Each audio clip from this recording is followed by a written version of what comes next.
Hi friends, welcome to Yashu Siddhi vlogs. అందరు ఎలా ఉన్నారు? మేమైతే బాగున్నాం. మీరు కూడా బాగుండాలని కోరుకుంటున్నాను. ఇంకా ఈరోజు వీడియో ఏంటంటే సొరకాయతో కనుక ఇలా కనుక చేస్తే చాలా టేస్టీగా ఉంటుంది.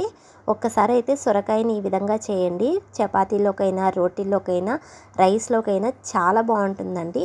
ఇంకా లేట్ చేయకుండా ఎలా చేయాలో ప్రాసెస్ అయితే స్టార్ట్ చేసేద్దాం.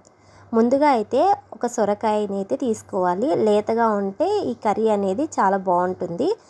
తర్వాత సొరకాయని శుభ్రంగా కడిగి దానిపైన ఉన్న చెక్కు మొత్తాన్ని తీసేసి ఇలా వీలైనంత చిన్న చిన్న ముక్కలుగా అయితే కట్ చేసి పక్కన ఉంచుకోవాలి.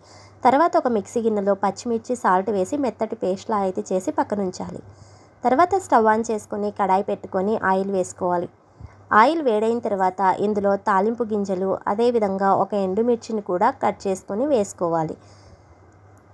ఇలా ఇవి ఫ్రై అయిన తర్వాత కట్ చేసి పెట్టుకున్న ఆనియన్, అదేవిధంగా కొద్దిగా కరివేపాకు, కొద్దిగా సాల్ట్, అదేవిధంగా అల్లం వెల్లుల్లి పేస్ట్ను కూడా వేసి మొత్తం ఒకసారి కలుపుకోవాలి.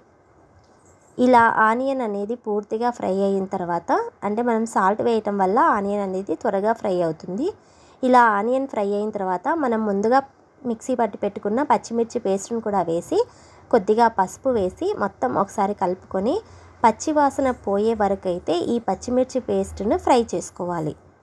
ఇలా మధ్య మధ్యలో కలుపుతూ అడుగంటకుండా కలుపుతూ ఉండటం వల్ల త్వరగా అయితే ఫ్రై అవుతుంది. ఇలా పచ్చిమిర్చి పేస్ట్ మొత్తం దగ్గర పడిన తర్వాత కట్ చేసి పెట్టుకున్న సొరకాయ ముక్కలను కూడా వేయాలి. తర్వాత కొద్దిగా సాల్ట్ కూడా వేసి మొత్తం ఒకసారి కలిసే విధంగా అయితే కలుపుకోవాలి.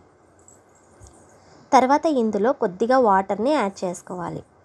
వాటర్ని ఎక్కువగా వేయనవసరం లేదండి, ఎందుకంటే సొరకాయ లేతగా ఉంటుంది కదా, అందులో ఉండే వాటర్తోనే సొరకాయ అనేది మగ్గుతుందన్నమాట.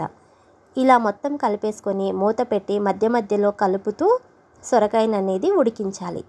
చూసారు కదా, ఇలా సొరకాయలోని వాటర్ అన్నీ వచ్చి ఇది త్వరగా అయితే ఉడికిపోతుంది. ఇలా మొత్తం ఒకసారి కలుపుకొని ఎండు కొబ్బరి పొడిని కూడా వేసుకోవాలి. మీరు కావాలంటే పచ్చిమిర్చితో పాటే ఇలా ఎండు కొబ్బరిని కూడా వేసి మెత్తగా పేస్ట్ లాగా చేసుకోవచ్చు అనమాట.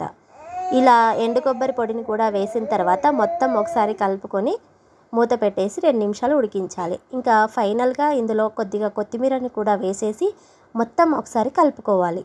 అంతేనండి, ఎంతో సింపుల్గా ఎంతో టేస్టీగా ఉండే సొరకాయ కర్రీ రెడీ అయిపోయింది. నచ్చితే ట్రై చేసి ఎలా వచ్చిందో కామెంట్ చేయండి. అదేవిధంగా ఛానల్ నచ్చితే సబ్స్క్రైబ్ చేసుకొని వీడియోకి ఒక లైక్ చేయండి. మీ లైక్ ఎంతో హెల్ప్ అవుతుంది.